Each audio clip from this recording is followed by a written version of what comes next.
Hello बच्चों, कैसे हैं आप लोग। उम्मीद है आप लोग अच्छे होंगे। आज हम पढ़ेंगे क्लास 7 का सिविक्स का चैप्टर 4 द स्टेट गवर्नमेंट। इस चैप्टर में हम जानेंगे कि जो राज्य के जो भाग होते हैं, कई सारे पार्ट्स होते हैं, ठीक है। स्टेट लेजिस्लेचर होता है, एग्जीक्यूटिव होता है, जुडिशरी यानी कि विधानसभा, जो हम लोग जिसको जिताते हैं, जिसको सीएम बनाते हैं, वो होता है। फिर सीएम का क्या करता है, एक ऑफिस यानी कि एक ग्रुप को तैयार करता है जो रूल्स वगैरह बनाते हैं, ठीक है। फिर यही जो सीएम रहता है यानी कि एक तरह से न्यायपालिका स्टार्ट करता है, जहाँ पे झगड़े वगैरह होते हैं वो कोर्ट में जाके सुलझ सकें। तो ये कुछ पार्ट्स होते हैं स्टेट गवर्नमेंट के, वही हमको पढ़ना है इस पूरे चैप्टर में, अलग अलग पार्ट में। तो चलिए शुरू करते हैं। कह रहा है कि जो स्टेट गवर्नमेंट होता है वो सेंट्रल गवर्नमेंट से कुछ मतलब कम पावर के होते हैं, यानी कि जो सेंट्रल गवर्नमेंट के पास पावर होता है वो ज़्यादा होता है किसके मुकाबले, स्टेट गवर्नमेंट के पास। यानी कि जो हमारे योगी जी हैं उनका पावर कम है, किससे, मोदी जी से। तो वही यहाँ पर कह रहा है कि और जो स्टेट गवर्नमेंट होता है इसके 3 ऑर्गन्स होते हैं। 3 ऑर्गन्स यानी कि फेफड़ा नहीं, यानी कि पार्ट्स, यानी कि 3 पार्ट्स होते हैं। कौन कौन से। सबसे पहला आता है स्टेट लेजिस्लेचर यानी कि विधानसभा, ठीक है। राज्य या विधानसभा यहाँ पे स्टेट का यानी कि एक राज्य का, जैसे यूपी हो गया, हरियाणा हो गया, ठीक है, मध्य प्रदेश हो गया, महाराष्ट्र हो गया, इस तरीके से सीएम होते हैं जिनको स्टेट लेजिस्लेचर कहा जाता है। इसका सेकेंड पार्ट आता है स्टेट एग्जीक्यूटिव यानी कि शासन बनाने वाले लोग, ठीक है, जो रूल्स वगैरह बनाते हैं, जो मतलब एसपी डीएसपी नहीं होते हैं, इनको कहा जाता है स्टेट एग्जीक्यूटिव। फिर इनके बाद आता है स्टेट जुडिशरी यानी कि न्यायपालिका यानी कि कोर्ट वगैरह जो हो गया, ठीक है, जहाँ पर अपराधी को ले जाया जाता है उनका फैसला सुनाने के लिए, उनके ऊपर मतलब क्या चार्जेस लगे हैं, ठीक है। तो ये 3 पार्ट्स होते हैं, हमको ये तीनों पार्ट्स डिटेल में जानना है इस चैप्टर में। कह रहा है नेक्स्ट पॉइंट, कह रहा है इस समय में इंडिया में लगभग 28 राज्य हैं। इस समय में हमारे भारत में कितने राज्य हैं, 28, और 8 यूनियन टेरिटरीज़ हैं।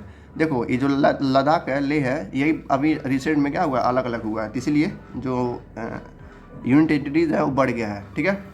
तो कितने हैं, 28 राज्य हैं और 8 यूनियन टेरिटरीज़ हैं, ठीक है। चलते हैं नेक्स्ट टॉपिक पे। अगला टॉपिक आता है हमारा शेयरिंग ऑफ पावर, यानी कि ये पावर्स को कैसे शेयर करते हैं, यानी कि बांटते हैं। मतलब कि जैसे डेमोक्रेटिक कंट्री है हमारा, तो उसमें क्या होता है कि सब एक पावर सबके पास नहीं होता है, यानी कि सबके पास अलग अलग पावर होता है। तो जो सीएम होता है उसके पास भी कुछ पावर होगा, यानी और उसके बाद जो शासन वगैरह होंगे, यानी कि जो पुलिस वगैरह होते हैं उनके पास भी कुछ पावर होगा। और वैसे ही जो जुडिशरी होता है यानी कि जो कोर्ट वगैरह होते हैं, वकील वगैरह होते हैं, जज वगैरह होते हैं, उनके पास भी कुछ पावर रहता है। तो पावर शेयर रहता है आपस में। जैसे कि कह रहा है जो हमारा स्टेट है वो यूनिट ऑफ यूनियन है, यानी कि कई सारे पावर्स का मिलन है, तभी तो बनता है हमारा एक राज्य, और कई सारे राज्य मिला के एक कंट्री बनता है, ठीक है। तो यहाँ पर कह रहा है। और इसमें क्या क्या इंक्लूड होते हैं, इसमें पुलिस होते हैं, ठीक है, सीएम के मतलब ऑफ अंडर में। एग्रीकल्चर में ध्यान दिया जाता है, लैंड रेवेन्यू यानी कि टैक्स लिया जाता है लोगों से, फिशरीज़ की यानी कि जो मछली पालन होता है उनसे टैक्स लेते हैं, ठीक है। इनके अलावा जो स्टेट लेजिस्लेचर होता है यानी कि जो सीएम होता है, लेजिस्लेचर यानी कि विधानसभा, ठीक है, मेन सीएम की बात हो रही है यहाँ पर। तो जो सीएम वगैरह होते हैं वो लॉज भी बना सकते हैं, किसके ऊपर, जो सेंट्रल लॉ आते हैं, यानी कि जो इस मेन लॉ आता है दिल्ली से, वो क्या होगा, लागू करवाएंगे ये लोग, सीएम लोग अपने अपने राज्य में। जैसे मोदी जी कुछ कहते हैं कि ये नियम आना चाहिए, और उन्होंने क्या किया, उस पर मोहर लगा दिया। तो जितने भी राज्य होंगे, 28 राज्य होंगे, उस 28 राज्य में जितने सीएम होंगे उस लॉ को क्या करेंगे, फॉलो करवाएंगे हर जगह पे। तो वही कह रहा है ये। नेक्स्ट पॉइंट कह रहा है एक राज्य के जितने भी मतलब लॉज होते हैं ना, कानून वगैरह होते हैं, वो कौन बनाता है, स्टेट लेजिस्लेचर बनाता है, ठीक है। कुछ कानून होते हैं जो सेंटर से बन के आते हैं, यानी कि दिल्ली से बन के आते हैं, तो उनको तो फॉलो करना ही पड़ता है। लेकिन कुछ लॉ ऐसे भी होते हैं जो स्टेट लेवल पे बनते हैं, यानी कि हर राज्य का अपना नियम होता है, ठीक है। तो उस लॉ को भी फॉलो करना पड़ता है वहाँ के लोगों को, ठीक है। जैसे यूपी वाले हैं, यूपी में अगर कुछ लॉ बनता है तो यूपी वालों को क्या करना पड़ेगा, फॉलो करना पड़ेगा। लॉ बनाएगा कौन, ये स्टेट लेजिस्लेचर यानी कि विधानसभा। अब इसी के बारे में पढ़ना है विधानसभा के बारे में। तो इसका 2 नाम है, ठीक है। अगर इंग्लिश में कहें तो स्टेट लेजिस्लेचर, ठीक है, और हिंदी में कहें तो विधानसभा। तो दोनों का नाम एक ही है। तो हो सकता है कि आप में कन्फ्यूज है, तो कन्फ्यूज मत होइएगा। स्टेट मतलब कि विधान, और लेजिस्लेशन यानी कि सभा, एक तरह से विधानसभा।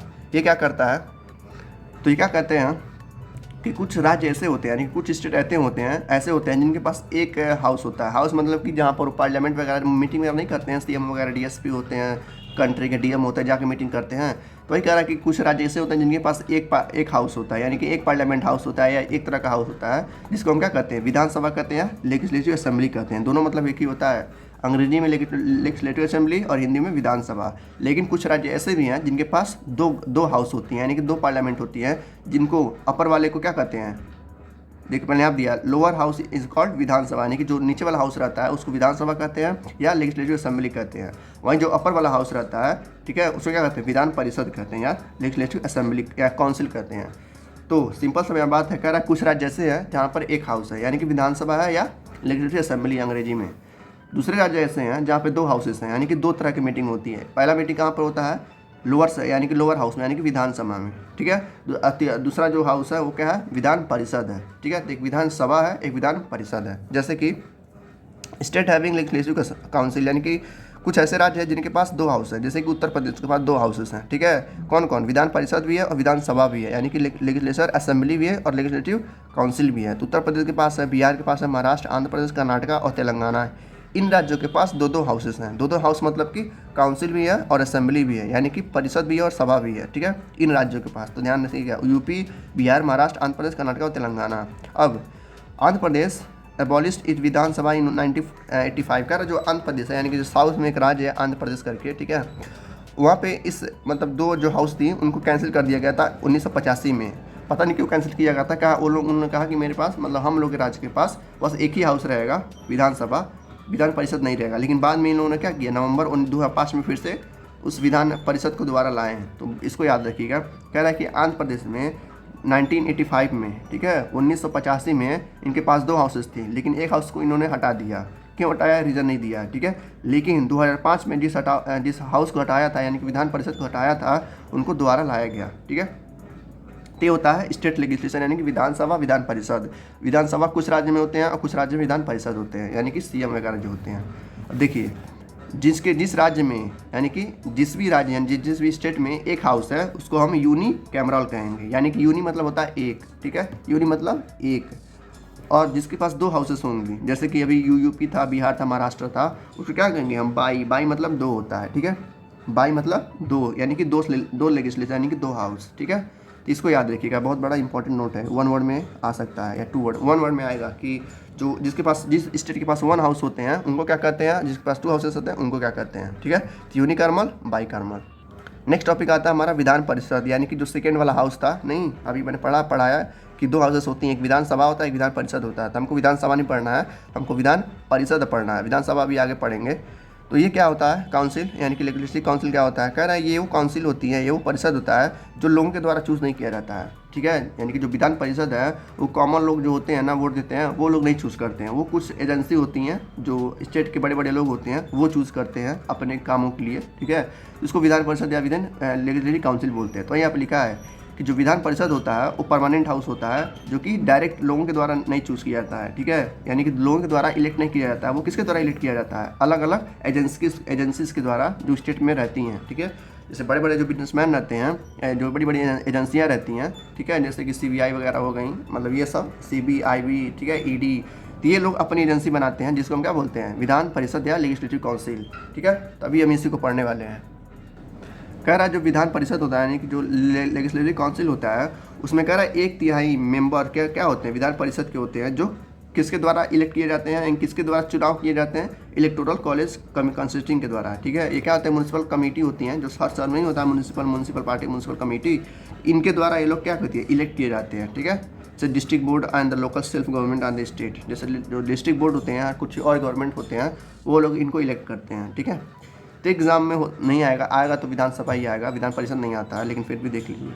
1/3 of the total member are elected by the member of Vidhan Sabha, यानी कि जो विधान परिषद बनता है जब, तो उसमें से कुछ वोट कौन देते हैं, 1/3 वोट, यानी कि 3 हिस्सा है, तो उसमें 1 हिस्सा कौन वोट देंगे, विधानसभा वाले, ठीक है। यानी कि जो विधानसभा में जिसके द्वारा लोगों ने चूज़ किया है उस नेताओं को, तो वो नेता लोग इसमें क्या रखेंगे, अपना वोट देंगे, किसमें, विधान परिषद के लोगों को जिताने के लिए, ठीक है। थर्ड पॉइंट कह रहा है जो इसमें 1/6 यानी कि 6 पार्ट में से 1 पार्ट ऐसा होता है, ठीक है, जिसमें विधान जो परिषद होता है वो स्टेट गवर्नमेंट के द्वारा नहीं चलाया जा सकता, मतलब कि वो खुद चलाते हैं, ठीक है, क्योंकि वो अपना उनका एक अलग बिजनेस होता है। तो वही कह रहा कि आर्ट एंड साइंस और सोशल सर्विस के लिए वो लोग तैनात रहते हैं हमेशा। वही जो CBI वगैरह हो गए हैं वो क्या करते हैं, उस गवर्नर नहीं रहते, यानी कि स्टेट उनको नहीं चुनता, वो खुद मतलब वो परमानेंट होते हैं, ठीक है। भाई जो CBI वगैरह होते हैं वो परमानेंट होते हैं, उनको कोई इलेक्ट नहीं करता, उनको लोगों के द्वारा चुनाव नहीं लड़ना पड़ता है, ठीक है, वो पहले से ही परमानेंट होते हैं। तो वही कह रहा है, ठीक है। तीसरा पॉइंट ये है। फोर्थ पॉइंट कहता है जो टीचर्स वगैरह नहीं होते हैं, जो बड़े बड़े टीचर्स होते हैं, प्रोफेसर होते हैं, जो हायर सेकेंडरी स्कूल में या कॉलेज में पढ़ाते हैं, विधान परिषद ही उनको इलेक्ट करता है, ठीक है। यानी कि जो 12 टीचर हैं, मतलब 12 में से एक हिस्सा जो रहता है, कोई भी हिस्सा, जैसे 12 कोई हिस्सा है, ठीक है, उसको 12 पार्ट कर रहे हैं, तो 12 में से एक हिस्सा जो होगा, विधान परिषद क्या करता है, सर इलेक्ट करता है टीचर्स को, ठीक है, 3 साल के लिए, ताकि वो खड़ा हो सके हायर सेकेंडरी स्कूल्स में और कॉलेज ऑफ स्टेट में, यानी कि जो राज्य में जो बड़े बड़े कॉलेज होते हैं ना, उनमें वो क्या कर सकें, स्टूडेंट यानी खड़ा हो सके, पढ़ा सकें। तो ये विधान परिषद करता है। 5वां पॉइंट कह रहा है 1/12 of the total member of the Vidhan Parishad are elected by the graduate of 3 years standing state, यानी कि जो ग्रेजुएट होते हैं जो लोग, वो भी क्या करते हैं, विधान परिषद ही ये काम करता है कि ये चुनता है। नेक्स्ट पॉइंट कह रहा है कि जो विधान परिषद होता है ना, उसमें ज़्यादा से कम 40 मेंबर होने चाहिए, तभी वो क्या माना जाएगा, एक मतलब कि लेजिस्लेटिव काउंसिल माना जाएगा। तो वही कह रहा है यहाँ पर the total membership of the legislative council should not be more than 1/3 of Vidhan Sabha, यानी कि जो विधानसभा में जितने लोग रहते हैं उसका 1/3 लोग होने चाहिए। ठीक है, जैसे कि विधानसभा में लगभग 500 लोग मैक्सिमम लोग रहने चाहिए, 500 लोग से कम ही रहते हैं। ठीक है, मतलब 400 450, तो उसका 1/3 हिस्सा किस में रहना चाहिए, कम से कम इसमें विधान परिषद में, तभी ये माना जाएगा कि हाँ ये लीगल है। ठीक है, ये था हमारा विधान परिषद। ठीक है, यानी कि सीवाई वगैरह। अब आते हैं हम विधानसभा पे, जहाँ पर सीएम वगैरह खड़ा होते हैं। ठीक है, देखते हैं।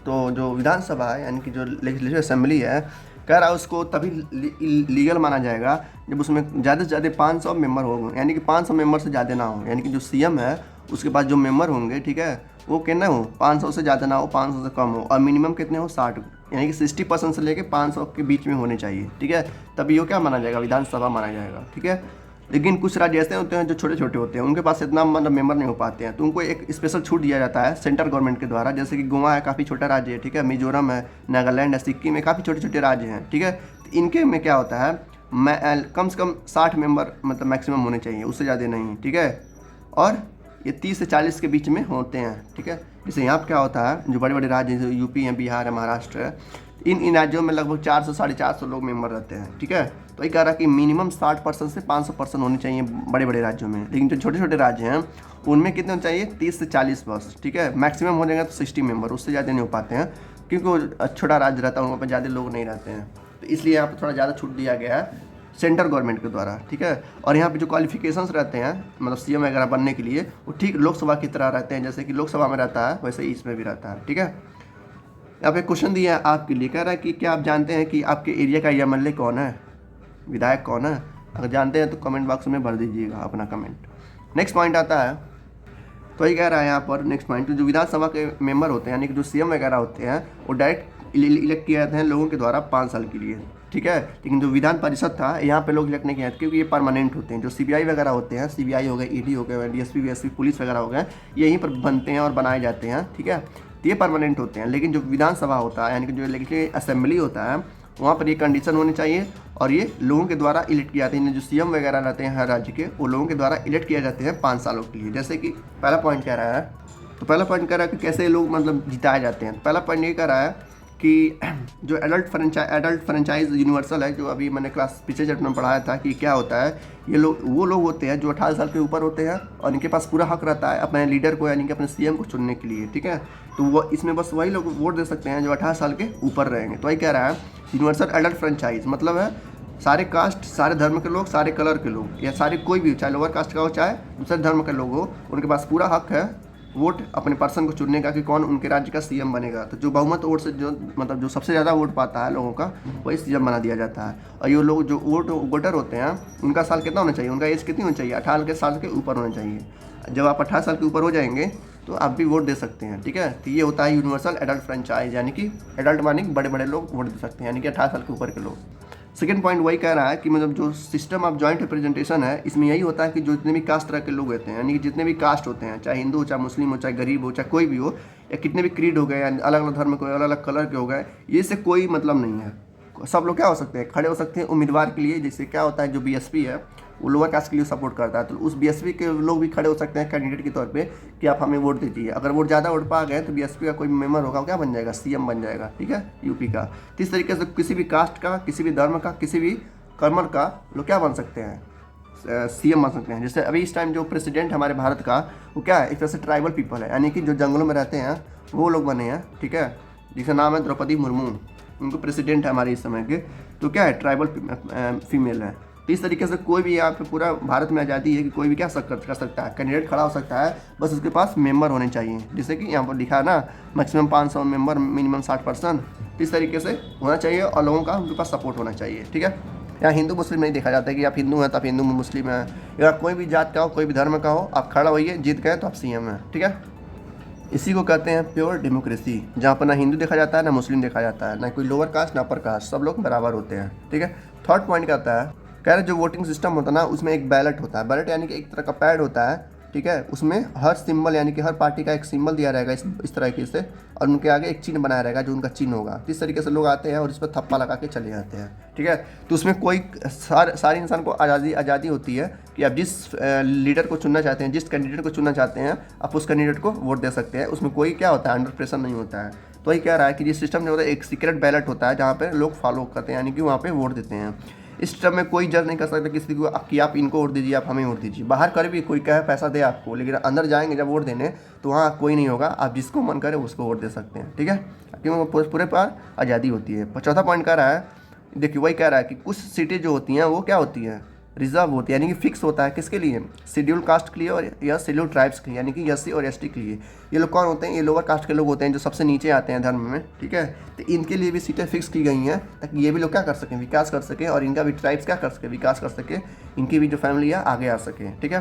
कह रहे जो नॉर्मली विधानसभा होता है, यानी कि जो सीएम वगैरह होते हैं, पीएम, कोई भी चुनाव हो गया, वो 5 सालों के लिए होता है। लेकिन बीच बीच में क्या होता है, सरकारें बदल जाती हैं। क्यों बदल जाती हैं, क्योंकि जो पीपल होते हैं उनके कामों से सेटिस्फाइड नहीं होते, यानी कि उनके जो काम होता है वो लोग खुश नहीं होते हैं। इसलिए ज़्यादा लोग मिल के उस गवर्नमेंट को क्या कर सकते हैं, चेंज कर सकते हैं, मतलब 5 सालों के अंदर ही, ठीक है। तो ये होता है पावर ऑफ डेमोक्रेसी। लोगों का सारा पावर किसके हाथ में रहता है, लोगों के हाथों में रहता है, वो सुप्रीम होते हैं।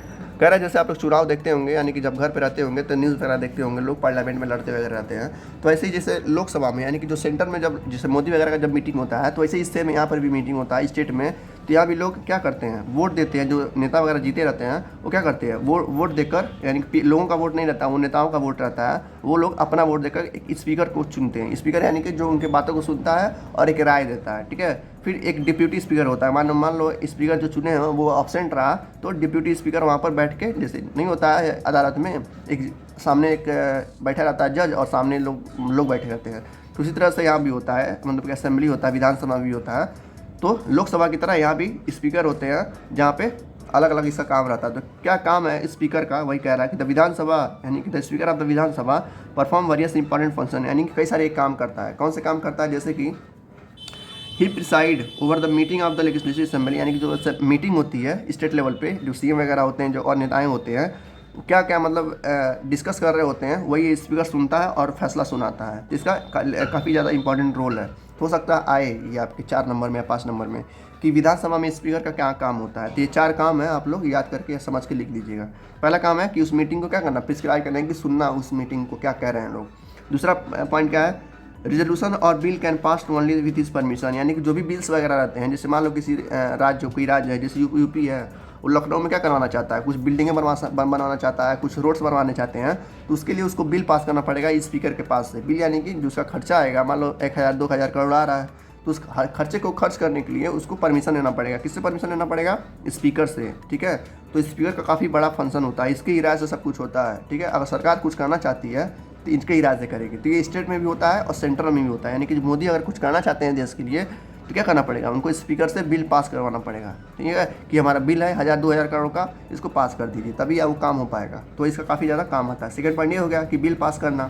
Third point, he allowed time to member to speak in the Vidhan Sabha, यानी कुछ नेता ऐसे होते हैं जो हमेशा बोलते ही रहते हैं और दूसरों को बोलने नहीं देते हैं। तो स्पीकर का यही काम है कि सबको, सारे नेताओं को क्या करना, टाइम देना कि आप भी अपने जो अपना राय है उसको रखिए। तो इस तरीके से 3 पॉइंट हो गया है। पहला पॉइंट क्या है, उनको सुनना। दूसरा पॉइंट क्या है, उसको बिल को पास करना, ठीक है, या उसको हटाना, यानी कि बिल्स को हटा देना या पास करना। दूसरा पॉइंट ये हो गया। तीसरा क्या करना है कि हर एक मेंबर को, जितने भी मेंबर है विधानसभा में, उनको सारी बातें उनको सुनना, ठीक है। स्पीकर इसीलिए होता है कि सारी बातें सुने और जो उनको अच्छा लगे वो बताते हैं राय अपना, ठीक है। He decide whether a bill is money bill और नॉट, वही जो स्पीकर होते हैं, डिप्टी स्पीकर होते हैं, वही डिसाइड करते हैं कि ये बिल क्या होगा, पास होगा या मतलब इसको ख़त्म कर दिया जाएगा कि ये पास नहीं होगा। जैसे कई बार बिल जो होता है ना, लोग फालतू बनवा लेते हैं, ठीक है। जैसे खर्चा होता है 1000 करोड़ का, अब बनवा लेते हैं 1500 करोड़ का। तो इसके वजह से जो स्पीकर रहता है वो समझ जाता है और उस बिल को क्या कर देता है, रिजेक्ट कर देता है। तो ये 4 काम है उस स्पीकर के, जो लोकसभा में और विधानसभा में दोनों होता है।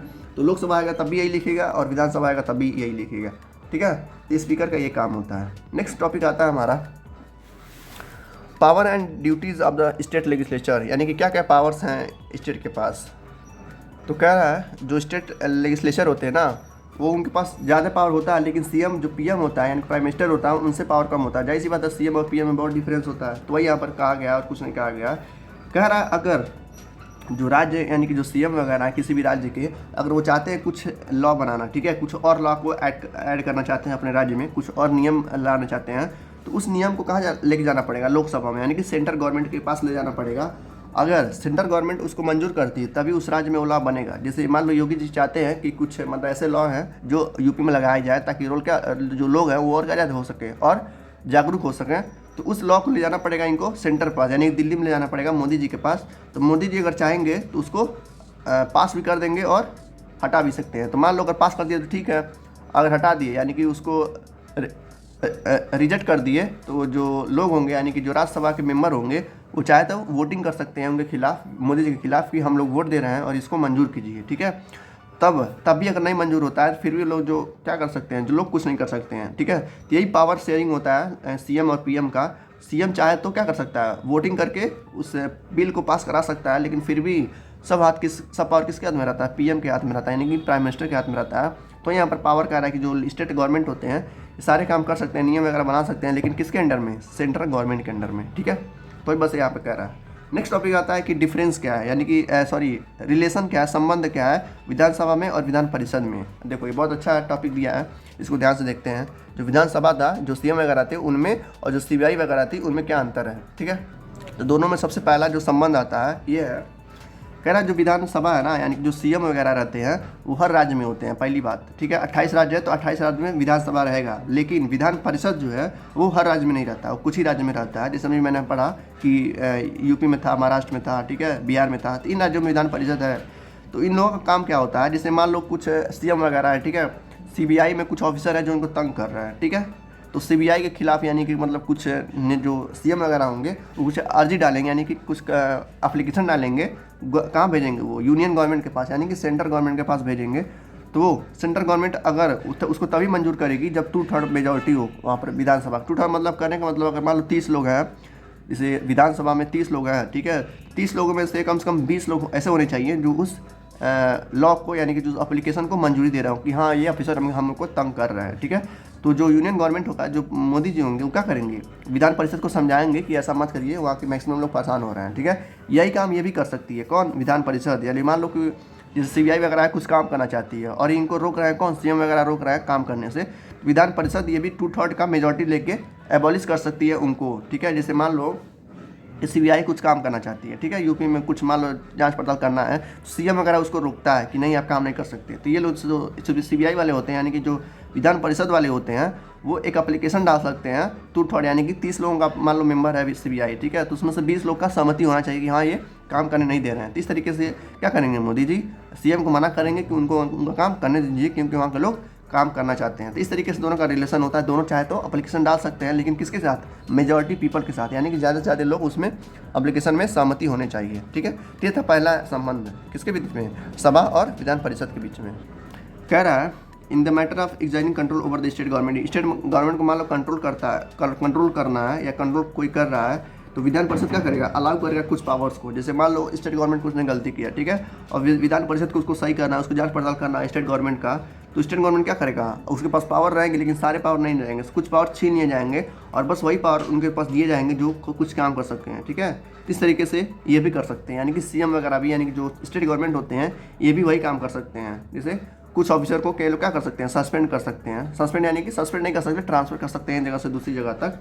तो ये दोनों काम ये लोग कर सकते हैं, ठीक है। तो विधानसभा के पास भी काफ़ी पावर रहता है, लेकिन ये 5 सालों के लिए रहते हैं, लेकिन जो विधान परिषद रहता है इनके पास भी पावर होते हैं, लेकिन ये परमानेंट रहते हैं, यानी कि हमेशा के लिए होते हैं, ठीक है। तो देखा जाए तो सबसे ज़्यादा पावर किसके पास है, विधान परिषद के पास, क्योंकि हमेशा के पास होते हैं। और विधानसभा ये बस 5 साल के लिए होते हैं, अगले साल पता नहीं आएंगे कि नहीं आएंगे, लोग इनको चूज़ करेंगे कि नहीं करेंगे, ठीक है। तो इस तरह से देखा जाए तो विधान परिषद से जो सीबीआई वाले रहते हैं वो काफ़ी ज़्यादा पावरफुल रहते हैं, वो किसी को भी क्या कर सकते हैं, जेल में बंद कर सकते हैं अगर गलती की है तो। जैसे मान लो कोई बिल है, ठीक है, मान लो सीएम वगैरह जो स्टेट गवर्नमेंट है, यानी कि जो विधानसभा है, कुछ बिल्स है जो भेजना चाहती है सीबीआई के जरिए, कहाँ पर, मतलब सेंटर में। सीबीआई वाले क्या करेंगे, 2-3 महीने के लिए उसको डिले कर देंगे, यानी कि लेट से भेज सकते हैं, उनको कोई जवाब नहीं देना पड़ सकता है। भाई वो भी उनके पास भी पावर है ना। तो वही कह रहा है even the case of ordinary bill, यानी कि सिंपल बिल भी कोई अगर विधान परिषद के पास जाता है तो टेम्प्रोरी उनके पास पावर होता है कि उस बिल को क्या कर सके, डिले कर सके, यानी कि लेट कर सके कुछ महीनों तक के लिए। जैसे मान लो सीएम ने कहा कि अगले महीने इसको पहुंचा दीजिएगा, यूनियन गवर्नमेंट ने दिल्ली पहुंचा दीजिएगा, ये लोग क्या करेंगे, नहीं पहुंचाएंगे, 2-3 महीने बाद पहुंचाएंगे, कोई कुछ नहीं कर सकता इनका, क्योंकि ये परमानेंट होते हैं, उनके पास भी काफ़ी ज़्यादा पावर होती है। तो विधान परिषद हर राज्य में नहीं होते हैं, कुछ ही राज्य में होते हैं, ठीक है। तो ये था 2-3 डिफरेंस। देखते हैं नेक्स्ट। फोर्थ पॉइंट कर रहा है जो मनी बिल होता है, मनी यानी कि जो पैसे वाला बिल होता है, मान लो तो सबसे ज़्यादा किसके पास होगा, स्टेट गवर्नमेंट के पास, क्योंकि उसको कई सारे काम कराना रहता है, ठीक है। कई सारे जिले होते हैं ऐसे राज्य में जिनको सुधारना होता है, डेवलपमेंट करना होता है। तो वही कह रहा है कि जो भी मनी बिल होता है ना, वो बस कौन इंट्रोड्यूस कर सकता है, विधानसभा यानी कि सीएम वगैरह, जैसे कि राज्यसभा होता है, राज्य यानी कि स्टेट गवर्नमेंट उसको इंट्रोड्यूस कर सकता है, ठीक है। कौन से बिल, मनी बिल को, ठीक है। लेकिन जो विधान परिषद होता है उसके पास ज़्यादा मतलब पैसे वो बिल नहीं कर सकता, यानी कि पे नहीं कर सकता कि हमको 1000 करोड़ चाहिए, ठीक है, ऐसा नहीं कर सकता। सीबीआई वाले भाई उनको पैसा क्यों चाहिए, अगर चाहिए होता तो 10 करोड़ 2 करोड़ चाहिए होगा, ठीक है। तो वो लोग ज़्यादा पैसा नहीं इंट्रोड्यूस कर सकते। सबसे ज़्यादा पैसा किसके पास होता है, स्टेट गवर्नमेंट के पास, ठीक है, क्योंकि वो एक तरह से सरकार रहती है, वो जो कहेगा वही, क्योंकि लोगों के द्वारा एडिट किए रहते हैं। तो वही कह रहा है कि money bill can be only introduce by Vidhan Sabha, ठीक है, राज्यसभा की। विधान परिषद के पास तो बस उनके 2-3 हफ्ते होते हैं अपने बिल को पास कराने के लिए, नहीं तो क्या हो जाएंगे, रिजेक्ट हो जाएंगे, ठीक है। नेक्स्ट हमारा टॉपिक आता है स्टेट एग्जीक्यूटिव, यानी कि जो शासन वगैरह बनाते हैं। जैसे यहाँ पर दिया है ना, मान लो स्टेट गवर्नर है, स्टेट गवर्नर के तीन लोग होंगे जो उसको सपोर्ट करेंगे। पहला स्पीकर, ठीक है, जो बिल वगैरह पास करते हैं स्टेट के, ठीक है। नेक्स्ट आता है गवर्नर, यानी कि जो सीएम वगैरह आता है। फिर आता है चेयरमैन, फिर आता है लेजिस्लेटिव असेंबली, फिर मिनिस्टर, फिर लेजिस्लेटिव काउंसिल। तो हम पढ़ रहे हैं इसमें एग्जीक्यूटिव, यानी कि जो शासन वगैरह बनाते हैं, जो पुलिस वगैरह को ध्यान देते हैं, कौन से जिले में कितने पुलिस हैं, ठीक है, कितना उनका शासन टाइट है, ठीक है, ये सारी चीज़ें हम देखेंगे। कह रहा है the state executive consist of governor, chief minister and और क्या है, काउंसिल ऑफ मिनिस्टर। यानी कि जो स्टेट एग्जीक्यूटिव होते हैं वो 3 तरह के होते हैं। कौन कौन होते हैं, पहला होता है चीफ मिनिस्टर यानी कि सीएम, फिर सबसे ऊपर उसके बाद होता है गवर्नर, ठीक है, उसके बाद होता है कौन, काउंसिल ऑफ मिनिस्टर, ठीक है। तो देखते हैं तीनों। सबसे पहले देखते हैं गवर्नर होते कौन और इनकी क्वालिफिकेशन क्या होती है। तो जो गवर्नर होते हैं ना, ये क्या होते हैं, प्रेसिडेंट की तरह होते हैं। जैसे होता है ना सेंटर में एक प्राइम मिनिस्टर होता है, एक प्रेसिडेंट होता है, तो वैसे ही हर राज्य में भी एक सीएम होता है और एक गवर्नर होता है। यानी कि सीएम के ऊपर वाले गवर्नर होते हैं, मतलब मेन कौन होता है, गवर्नर होता है, लेकिन कुछ काम नहीं रहता है, बस बैठ के सुनते हैं, जैसे प्रेसिडेंट सुनते हैं इस न्यू दिल्ली में। जैसे जानते हैं ना कि सेंटर में क्या होता है, प्रेसिडेंट होता है, लेकिन प्रेसिडेंट का क्या काम होता है, वो देखा जाए तो सबसे बड़े प्रेसिडेंट होते हैं पूरे कंट्री का। वैसे ही पूरे राज्य में सबसे बड़े कौन होते हैं, गवर्नर होते हैं। तो वैसे ही सारा काम जैसे प्राइम मिनिस्टर करता है, बस वो नाम के प्रेसिडेंट होते हैं, वैसे यहाँ भी सारा काम सीएम करता है, बस नाम के गवर्नर होते हैं, ठीक है। मतलब देखने के लिए बस जो भी सीएम है उनका वो काम कर रहा है कि नहीं। वो कह रहा है कि एक राज्य से दूसरे राज्य में ट्रांसफर भी हो सकते हैं। यहाँ लिखा है कि he serve till the pleasure of the president can be transfer by the president from one state to another state. यानी कि एक राज्य से दूसरे राज्य में जा सकते हैं गवर्नर प्रेसिडेंट की तरह। तो गवर्नर का मेन काम मतलब बड़े तो होते हैं सीएम से, लेकिन ये मतलब इनका कुछ काम नहीं रहता है, बस ऐसे ही बैठ के एंजॉय करते हैं लाइफ को। लेकिन कुछ निर्णय ले सकते हैं, लेकिन ज़्यादा सारा पावर कौन चलाता है, सीएम चलाता है, और पूरे राज्य को पूरे कंट्री को प्राइम मिनिस्टर चलाता है। कभी नाम सुने हैं गवर्नर ने काम किया है, कभी नहीं सुने होंगे, सुने भी होंगे तो एक आध दो का बस, ठीक है। ये काम होता है गवर्नर का। अब इनकी क्वालिफिकेशन क्या होती है, मतलब कैसे गवर्नर बनते हैं। सबसे पहला क्वालिफिकेशन है कि इनका इंडिया का सिटीजन होना चाहिए, यानी कि भारत के वासी होना चाहिए। तो ये इनका क्वालिफिकेशन ध्यान दीजिएगा, गवर्नर का आएगा, ठीक है, क्या क्वालिफिकेशन है। तो 3 नंबर में या 2 नंबर में आ सकता है। तो पहला क्वालिफिकेशन ये है कि ये भारत के वासी होना चाहिए, कि ये भारत में जन्म लेने होना चाहिए, यानी कि जो सिटीजन होना चाहिए वो भारत का होना चाहिए, ठीक है। कोई बाहर ऐसा नहीं कि पाकिस्तान के आगे यहाँ गवर्नर बन गए, ऐसा नहीं होता है। सेकेंड इनका क्वालिफिकेशन है मेंटली एंड फिजिकली साउंड, मतलब यानी कि दिमागी तौर पे और शारीरिक रूप से क्या हो, फिट हो, ठीक है। इनका कोई मतलब बीमारी ना हो शारीरिक रूप से, यानी पता ना चले कि अंदर से कोई बीमारी है या इनका मेंटली जैसे पागल वगैरह है, तो इस तरीके से नहीं होता, ठीक है। वो मेंटली और फिजिकली क्या हो, फिट हो, तभी वो गवर्नर बन सकते हैं। और तीसरा क्वालिफिकेशन 35 ईयर एज हो, यानी कि 35 साल के वो ऊपर हो। ऐसा नहीं है कि 18 साल बाहर किए और गवर्नर बन गए, इस तरीके से नहीं होता। गवर्नर काफ़ी एक्सपीरियंस होते हैं, तो इसलिए उनका जो एज है वो 35 साल के प्लस है, यानी कि 35 साल से जब ऊपर हो जाएंगे तभी वो गवर्नर बन सकते हैं, नहीं तो गवर्नर नहीं बन सकते हैं, ठीक है। फोर्थ क्वालिफिकेशन क्या है, should not B proclaimed offender, यानी कि उनके ऊपर कोई मतलब चार्ज ना लगा, उनके ऊपर कोई कंप्लेंट ना हो। ऐसा नहीं है कि किसी थाने में कंप्लेंट चल रहा हो कि मर्डर किए हैं, ठीक है, रेप वगैरह किए हैं, तो ऐसा उनके ऊपर चार्जेस नहीं होने चाहिए, तभी वो क्या बनेंगे, गवर्नर बनेंगे, ठीक है। तो ये 4 क्वालिफिकेशन होना चाहिए किसी एक गवर्नर का, तभी वो गवर्नर बन सकते हैं, ठीक है। कह रहा है जो जैसे सीएम की तरह 5 साल, जो सीएम का जो प्राइम मिनिस्टर का जो राज करने का जो डेट होता है वो 5 साल होता है ना। 5 साल के बाद दोबारा चुनाव होता है। तो वैसे ही इनका गवर्नर का भी होता है। गवर्नर को भी बस 5 साल ही बस रहने दिया जाता है एक स्टेट में, मतलब मैक्सिमम अगर एक राज्य में गवर्नर है तो 5 साल के लिए, 5 साल के ऊपर नहीं होगा। फिर भी वो गवर्नर बनना है, अगर उसको गवर्नर बन गया तो दूसरे राज्य में बनेगा। जैसे मान लो अब कोई राज्य, जैसे यूपी का गवर्नर कोई है, मान लेते हैं ए है, ठीक है, ए कोई गवर्नर है, तो ये 5 सालों तक यूपी में क्या करेगा, गवर्नर की तरह काम करेगा। लेकिन 5 सालों बाद ये दूसरे स्टेट में चला जाएगा, यानी कि बिहार या मध्य प्रदेश में चला जाएगा, दोबारा ये उत्तर प्रदेश में काम नहीं कर सकता। तो ये यही यहाँ पर कह रहा है कि गवर्नर जो है अपॉइंट किए जाते हैं 5 सालों के लिए, लेकिन अगर 5 साल इनका एक्सपायर हो जाता है फिर भी ये गवर्नर बने रहते हैं, तो ये किसी और स्टेट में भेज दिए जाएंगे, ठीक है, दूसरे राज्य में, ठीक है। इस तरीके से ये गवर्नर काम करते हैं। यहाँ पर क्वेश्चन है आपके लिए, who is the governor of your state, यानी कि आपके राज्य का गवर्नर कौन है। कमेंट बॉक्स में इसको भी भर दीजिएगा, ठूस दीजिएगा, ठीक है, तो कौन है गवर्नर बताइएगा। फिर कहता है पे एंड अलाउंसेंस, यानी कि क्या क्या इनकी भूमिकाएं होती हैं, कितना पैसे पाते हैं। कह रहे हैं इनकी जो लाइफ होती है गवर्नर की काफ़ी ज़्यादा ऐशो आराम की होती है, ठीक है। इनको सैलरी भी मिलती है, सैलरी कितनी मिलती है वो नहीं बताया, आप गूगल पे सर्च करके देख सकते हैं। यहाँ बस लिखा है कि उनको सैलरी और कुछ अलाउंसेस मिलते हैं, यानी कि कुछ बेनिफिट्स मिलते हैं गवर्नर के, जैसे कि उनको राजभवन में राज करना पड़ता है, यानी कि जो राजभवन होता है एक तरह से हवेली होती है सरकार की, उसमें ये आराम से रहते हैं, खाते पीते इंजॉय करते हैं, ठीक है। और क्या कर रहा है कि फुल्ली फर्निश रहता है, इनका जो कमरा वगैरह रहता है, जो इनके फ्री नौकर वगैरह रहते हैं वो काफ़ी ज़्यादा मतलब फर्निश रहते हैं, यानी कि एडवांस रहते हैं, यानी कि जो उनका घर वगैरह होगा वो काफ़ी ज़्यादा वेल डेवलप होगा, काफ़ी अच्छे से डिज़ाइन वगैरह होगा, यानी कि पूरी तरह से राज करते हैं, इनका काम कुछ नहीं होता है, ठीक है, गवर्नर का, ठीक है। तो ये था इनका पे एंड अलाउंसेंस। नेक्स्ट आता है हमारा power and function of governor, कि इनके पास कौन कौन सी पावर होते हैं और कौन से काम ये कर सकते हैं, यानी कि जो एक गवर्नर है कौन से काम और कौन से पावर इनके पास होते हैं।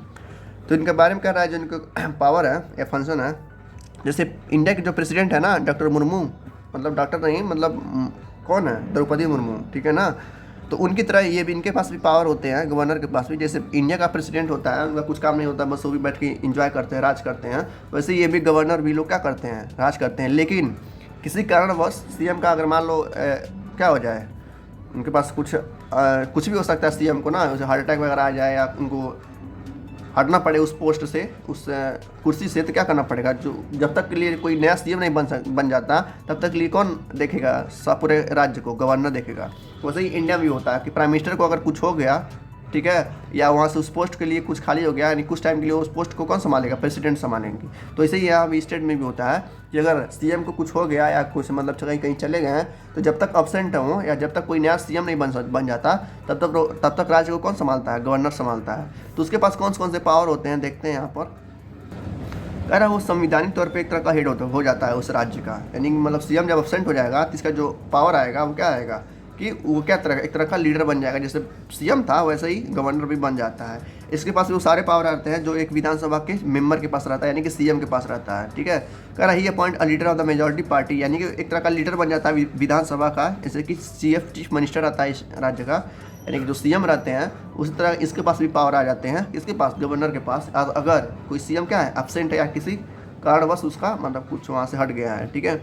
तो ये भी अटॉर्नी एक तरह से क्या करता है, इनके पास भी कई सारे एडवोकेट आ जाते हैं, ठीक है, चेयरमैन काम करते हैं इसके अंडर में, ठीक है। कई सारे स्टेट पब्लिक सर्विस कमीशन जो होता है, यानी कि जो ISPCS होते हैं, जो बड़े बड़े अधिकारी होते हैं, ये भी इनके अंडर में काम करते हैं, ठीक है। तो बस 5 सालों के लिए होते हैं, बाकी 5 साल के बाद इनको दूसरे राज्य में कर दिया जाता है। तो मेन पावर यही है, यानी गवर्नर जब सीएम एब्सेंट रहता है तो सीएम का कार्य करता है। तो ऐसे ही जो प्रेसिडेंट अगर प्राइम मिनिस्टर को एब्सेंट हो जाए तो जो प्रेसिडेंट होगा भारत का वो भी पीएम की तरह काम करेगा, मतलब कि देश को संभालेगा, जैसे कि राज्य को संभाल लेते हैं गवर्नर। अब आते हैं लेजिस्लेटिव पावर क्या होता है गवर्नर के पास, ठीक है। तो ये था एग्जीक्यूटिव पावर, यानी क्या कौन से पावर ये शासन में ले सकते हैं, यानी कि पुलिस वगैरह में कौन से बदलाव कर सकते हैं जब ये गवर्नर बनेंगे। अब आते हैं लेजिस्लेटिव पावर, यानी कि सभा के तौर पर, यानी कि जो उनका पार्टी है उनके तौर पर क्या क्या पावर्स होते हैं उनके पास। तो जो इनके लेजिस्लेटिव पावर आते हैं, कह रहा है कि कोई भी बिल क्या हो सकता है, no bill can become a law without his signature, यानी कि गवर्नर के सिग्नेचर के बिना कोई भी बिल पास नहीं हो सकता। मान लो गवर्नर क्या हो सके, जो गवर्नर है किसी राज्य के, वो चाहे तभी बिल पास होगा। मुझे अभी मैंने बिल देखा ना, बिल क्या होता है, कई तरह के बिल होते हैं, रोड के लिए बिल होते हैं, मनी के लिए बिल होते हैं, ठीक है, ऑफिसर के लिए बिल होते हैं, तो उनके सिग्नेचर के बिना कोई भी बिल पास नहीं होगा। तो इसको पॉइंट में ध्यान में रखिएगा कि no bill can become law without his signature. और वो क्या कर सकता है, अपने 5 साल के करियर में कई सारे चीफ मिनिस्टर के एडवाइस में क्या कर सकता है, कई सारे काम कर सकता है और कई सारे बदलाव कर सकता है अपने राज्य में। कौन, governor. He can issue ordinance during the recess of the state legislature, such ordinance must be defined by the state 6 weeks. मतलब जितने भी काम सीएम कर सकता है वो भी काम कौन कर सकता है? गवर्नर। मैक्सिमम काम, जैसे कि 100% काम है जो सीएम कर सकता है, तो उसमें से 90% काम ऐसे होंगे जो गवर्नर कर सकता है, ठीक है, जैसे कि प्रेसिडेंट कर सकता है। नेक्स्ट आता है हमारा गवर्नर का जुडिशियल पावर, यानी कि कोर्ट के आधार पे क्या क्या जैसे हैं। जैसे देखो, जो हमारे भारत का प्रेसिडेंट है, जो मुर्मू है, द्रौपदी मुर्मू, वो किसी जो मान लो कोई एक बंदा है जो फांसी पे चढ़ने वाला है, तो वो डॉक्टर मुर्मू उसको फांसी को चढ़ने से बचा सकती हैं। वैसे ही राज्य में भी अगर कोई ऐसे अपराधी है जो कि उसको सज़ा मिली है, ठीक है, तो उसको भी वो बचा सकते हैं। कौन? गवर्नर। तो जैसे कि प्रेसिडेंट का काम होता है वैसे गवर्नर का काम भी होता है। तो वही कह रहा है ही कैन पार्डन, वो माफ़ कर सकते हैं उस कम्यूट को या उस रिपाई पनिशमेंट को, जो पनिशमेंट मिलने वाली है उस पर दया भाव दिखा सकते हैं। कौन? गवर्नर, ठीक है। तो गवर्नर के पास ये सारी ताकतें होती हैं, सारे पावर्स होते हैं जो पब्लिक ने उनको दिए होते हैं, ठीक है। तो सारा काम वो कर सकते हैं जो कि एक प्रेसिडेंट कर सकता है, यानी कि जब मान लो कोई फांसी पे मरने वाला है तो एक प्रेसिडेंट भी और एक गवर्नर भी उनको बचा सकते हैं, ठीक है, स्टेट लेवल पे, ठीक है।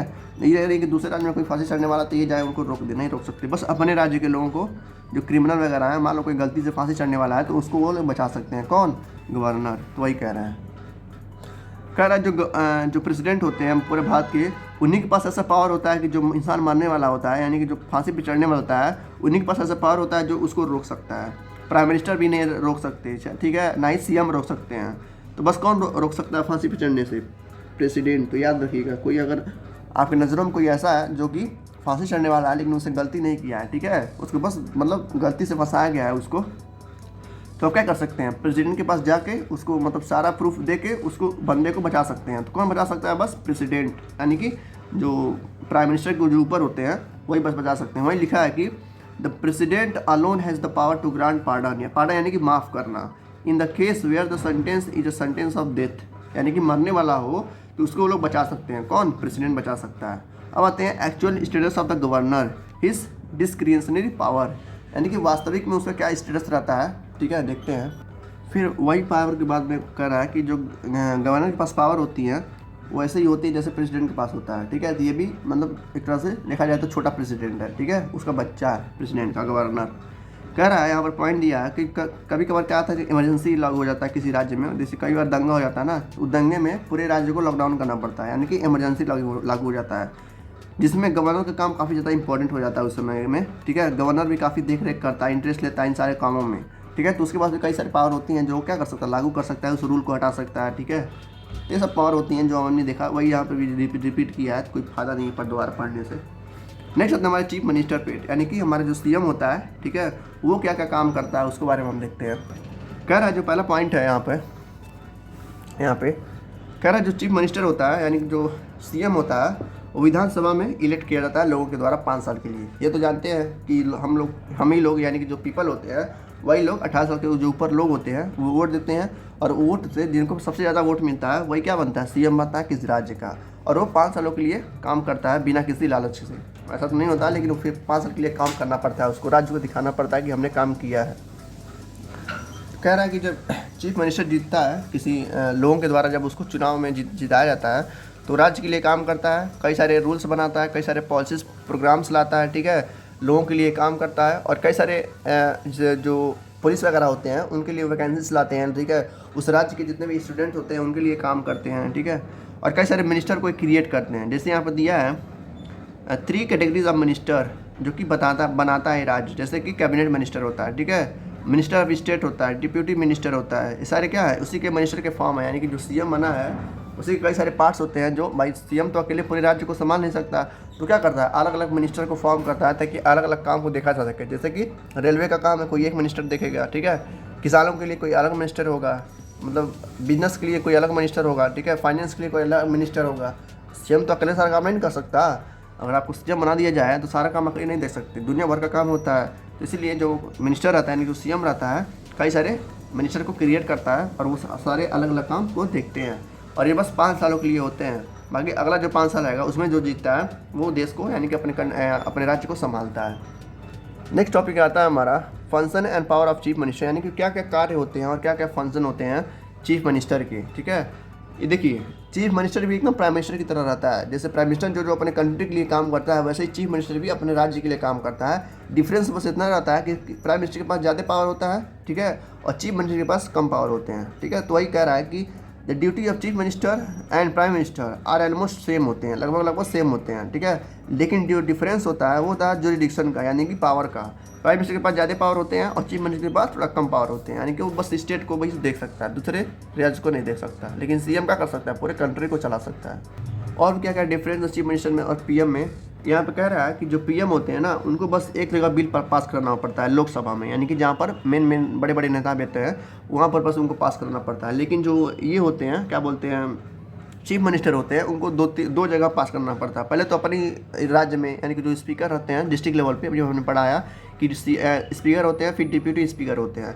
पहले तो वहाँ से पास कराना पड़ता है, फिर वहाँ से पास करने के बाद वो लोकसभा में जाता है, ठीक है। तो जो दो जगह इनको पास कराना पड़ता है, तो इसीलिए जो सीएम होते हैं उनके पास कम पावर होते हैं और पीएम के पास काफ़ी ज़्यादा पावर होता है। तो ये फंक्शन है जो सीएम करता है और पीएम करता है, ठीक है। नए नए पॉलिसीज़ लाते हैं सीएम पीएम की तरह, नए नए प्रोग्राम्स लाते हैं गरीब लोगों के लिए, सड़कें बनवाते हैं, ठीक है, लोगों को, विद्यार्थियों को वैकेंसी देते हैं, जॉब्स वगैरह देते हैं, रोज़गार देते हैं, यही सारे काम हैं। आप लोग बस एक बार ध्यान से सोचिएगा, सारा पॉइंट आपके सामने आ जाएगा कि सारा काम क्या है, ठीक है। जो भी दिमाग में आता है बस वही आपको पॉइंट में लिखना है, आपको पूरा का पूरा आंसर मिल जाएगा आसान से, ठीक है। कह रहा है आप कुछ और एग्जांपल्स हैं स्टेट फंक्शन की, यानी कि जो स्टेट गवर्नमेंट रहता है और क्या काम में करता है। जैसे कि आप दिया है, जो लैंड होल्डिंग्स होते हैं, यानी कि बड़े बड़े बिजनेसमैन होते हैं, काफ़ी हाई मात्रा में टैक्स पे करते हैं। टैक्स यानी कि उनको एक तरह से पैसा देना पड़ता है गवर्नमेंट को, ताकि जो बिजनेस कर रहे हैं उसमें से 5% 18% देना पड़ता है, ठीक है। तो वो टैक्स कहाँ जाता है, राज्य के अलग अलग क्षेत्रों को विकास में पैसा खर्च होता है, ठीक है। तो ये यहाँ पर कह रहा है, जैसे कि पहला यहाँ पर दिया है point, land redistribution has be positive effect has well. कह रहा है कि जो बड़ी बड़ी ज़मीनें रहती हैं, जो बड़े बड़े नेता वगैरह रहते हैं, बिजनेसमैन रहते हैं, धोखाधड़ी से उस ज़मीन को कब्जा किए रहते हैं, तो गवर्नमेंट क्या करती है, उनको जेल में घसीट के उनको सज़ा देती है, और जो ज़मीन उनको अंडर में आती है गवर्नमेंट के, वो किसानों में बांट देती है, ताकि वो भी लोग क्या कर सके, खेती कर सके, ना कि ऐसे वो किसी के बिल्डर के अंडर में पड़ा रहे, ठीक है। जैसे कि यहाँ दे रहा पहला point, it can decrease the cutting down and burning of forest and cultivating, यानी कि जो लैंड सीएम रहते हैं वो और भी काम करते हैं। जैसे कि वो कहते हैं कि जंगल को मत काटिए, फिर भी ये लोग काटते हैं, ठीक है। मतलब ये कुछ खास नहीं है, लेकिन फिर भी आप देख लीजिए, कह रहा है कि वो डिक्रीज करते हैं, यानी कम करते हैं पेड़ को काटने के लिए। कहते हैं कि पेड़ को नहीं काटना है, लेकिन फिर भी लोग काटते हैं, ठीक है। कहते हैं लोग जंगली जानवरों को नहीं मारना, फिर भी लोग मारते हैं। मतलब पूरी तरह से इलीगल है ये सब, लेकिन फिर भी जो बड़े बड़े लोग होते हैं, बिजनेसमैन होते हैं, पैसों के लिए क्या करते हैं, जंगल को, बड़े बड़े जो चंदन की लकड़ियाँ होती है वो काट के बेच देते हैं। फिर वो टाइगर खाले को, जो खाल होती है, उनकी स्किन होते हैं, उसको बेच देते हैं, ठीक है। तो सारे काम होते हैं जो गवर्नमेंट क्या करता है, मना करता है, फिर भी लोग करते हैं। फिर कह रहा है कि गवर्नमेंट क्या करता है, गरीब लोगों के लिए कई सारे चांसेस क्रिएट करता है, ठीक है। उनको 365 दिन में से लगभग 250 दिन रोजगार देता है, यानी कि नरेगा से पैसा देता है। जो गाँव में लोग नरेगा नहीं करते हैं, उससे पैसा देता है। कई सारे तरीके हैं जो गवर्नमेंट, जो स्टेट गवर्नमेंट होता है, लोगों के लिए काम करता है। तो सेकेंड पॉइंट कह रहा है कि ये लोग, गरीब लोग जो लोग होते हैं, उनको लिए घर बनवाता है। It can state people livelihood and prevent migration, यानी कि जो लोग एक जगह से दूसरी जगह जाते हैं उनको रोकता है और कहता है नहीं, आप एक ही जगह पर रहिए, हम आपको घर दे रहे हैं, ज़मीन दे रहे हैं, उसी में आप क्या रहिए, खेती करिए। फिर कह रहा है कि ये जो पॉवर्टी यानी कि जो गरीबी है उनको हटाने में मदद करते हैं। It can pave the way of political participation in the grass root level, यानी कि जो छोटे छोटे लोग होते हैं उनको भी क्या करते हैं, कहते हैं कि आप भी आइए और इस पॉलिटिकल पार्टी में शामिल होकर लोगों का विकास करिए। फिर कह रहा था सेंट्रल गवर्नमेंट, यानी कि जो सेंट्रल गवर्नमेंट होते हैं, ठीक है, सेंट्रल गवर्नमेंट यानी कि प्रधानमंत्री, उनका क्या क्या फॉलोइंग स्टेप होता है। The right to property was deleted from the list of fundamental rights, यानी कि जो ऐसे जो ज़मीन वगैरह है, ठीक है, जो किसानों के अंडर में आते हैं उनको वो लोग दे देते हैं और कहते हैं आप लोग खेती करिए। मतलब ये भी काम वही करते हैं जो सीएम करते हैं, तो इसीलिए थोड़ा थोड़ा सेम लगेगा आपको। ये दोनों 5-5 साल के लिए होते हैं, दिया है ना। Every 5 year plan has impaired the minute of land uniform, यानी कि जो दोनों होते हैं वो 5-5 साल के लिए होते हैं और 5-5 साल के लिए काम कराते हैं अपने अपने कंट्री के लिए और अपने अपने देश के लिए, ठीक है।